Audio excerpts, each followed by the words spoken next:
ডিসেম্বরে নবম pay scale প্রজ্ঞাপন জারি। পে কমিশন বেতন নির্ধারণ করেছেন সর্বনিম্ন ৩০,৫০০ টাকা।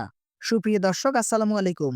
বিস্তারিত আলোচনা শুরু করার পূর্বে আপনারা যারা এখন পর্যন্ত আমাদের চ্যানেলটি সাবস্ক্রাইব করেননি, বিনীতভাবে অনুরোধ করতেছি আমাদের চ্যানেলটি সাবস্ক্রাইব করে পাশে থাকা বেল আইকনটি অল করে দিন। পে কমিশন ও অর্থ মন্ত্রণালয়ের মধ্যস্থতায় ডিসেম্বরে নবম পে স্কেল কার্যকর ঘোষণা করলেন। আজ যমুনায় প্রধান উপদেষ্টার সঙ্গে অর্থ উপদেষ্টার বৈঠক অনুষ্ঠিত হয়, যেখানে সরকারি কর্মকর্তা ও কর্মচারীদের বেতন বৃদ্ধির বিষয় নিয়ে আলোচনা করেছে কর্তৃপক্ষ। আলোচনায় উঠে এসেছে বেতন বৃদ্ধির বিষয়টি। সেখানে প্রধান উপদেষ্টা বলেন, আগামী 10 ডিসেম্বর সরকারি চাকরিজীবীদের বেতন বৃদ্ধির গ্যাজেট প্রকাশ করা হবে। বেতন বৃদ্ধির সঙ্গে সঙ্গে সিলেকশন গ্রেড ও টাইম স্কেল পুনরুদ্ধার করা হবে বলে মন্তব্য করেন পে কমিশন। অর্থ মন্ত্রণালয়ের অন্যান্য সদস্যরা বলেন, ২০১৫ সালের অষ্টম বেতন স্কেলের থেকেও এবারের নবম পে স্কেল থাকবে বহুমাত্রিক সুবিধাবান্ধব। পে কমিশনের চেয়ারম্যান জাকির আহমেদ খান স্পষ্ট ভাষায় বলেন, অর্থ মন্ত্রণালয়ের সঙ্গে বৈঠক অনুষ্ঠিত হয়েছে।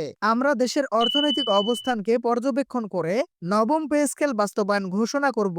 যেহেতু পর্যাপ্ত পরিমাণ বাজেটের সংকট রয়েছে, সেক্ষেত্রে আগামী বাজেটেই বেতন বৃদ্ধির বিষয়টি সংশোধন করা হবে। তবে এর আগেই আনুষ্ঠানিকভাবে একটি গ্যাজেট প্রকাশ করা হবে সরকারি কর্মকর্তা কর্মচারীদের বেতন বৃদ্ধির বিষয়ে। সর্বনিম্ন বেতন কত টাকা পর্যন্ত বৃদ্ধি করা হবে এ বিষয়ে জানতে চাইলে একজন ঊর্ধ্বতন কর্মকর্তা বলেন, বাংলাদেশের সরকারি চাকরিজীবীদের বেতন সর্বনিম্ন ৩০,৫০০ টাকা পর্যন্ত বৃদ্ধি করা হবে। এটা শুধুমাত্র সর্বশেষ ১২ গ্রেডের জন্য বহাল থাকবে। তবে প্রথম গ্রেডে বেতন ১,৪৫,০০০ টাকা বৃদ্ধির সিদ্ধান্ত নিয়েছে কর্তৃপক্ষ। সরকারি কর্মচারীদের আর্থিক অবস্থানগুলোকে ইতিবাচক হিসাবে মেনে নিয়েছেন অর্থ মন্ত্রণালয়। কর্মকর্তা ও কর্মচারীদের বেতন বৃদ্ধির পাশাপাশি পেনশন সুবিধা ও সিলেকশন গ্রেড পুনরুদ্ধার সহ বিভিন্ন দাবি বাস্তবায়ন করা হবে বলে মন্তব্য করেন পে কমিশন। দর্শক, ভিডিওটির এই মুহূর্ত পর্যন্ত এসেও যারা এখন পর্যন্ত আমাদের চ্যানেলটি সাবস্ক্রাইব করেননি, বরাবরই ছোট্ট একটি রিকোয়েস্ট করতেছি আমাদের চ্যানেলটি সাবস্ক্রাইব করে পাশে থাকা বেল আইকনটি অল করে দিন। সূত্র মতে এবার ২০২৫ সালের নবম পে স্কেলে গ্রেড সংখ্যা নির্ধারণ করা হবে ১২টি।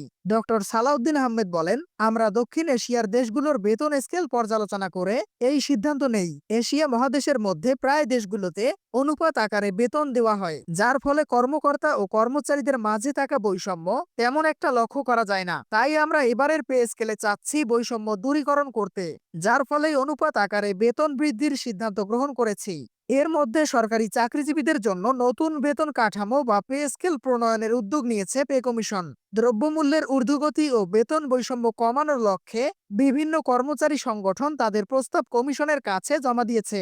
এর মধ্যে বাংলাদেশ সরকারি কর্মচারী কল্যাণ ফেডারেশন তাদের প্রস্তাবে কয়েকটি বড় পরিবর্তন আনার সুপারিশ করেছে। বর্তমানে সর্বনিম্ন বেতন অর্থাৎ ২০ গ্রেডে ৮,২৫০ টাকা, তারা এটি বাড়িয়ে ৩৫,০০০ টাকা করার প্রস্তাব দিয়েছে। গ্রেড সংখ্যা হ্রাস, বর্তমানে থাকা ২০টি গ্রেডের সংখ্যা কমিয়ে ১২টি করার সুপারিশ করা হয়েছে। বেতন বৈষম্য হ্রাস, বর্তমানে বেতন বৈষম্য রয়েছে ১.১০ অনুপাতে, যা কমিয়ে ১.৪ করার প্রস্তাব দেওয়া হয়েছে।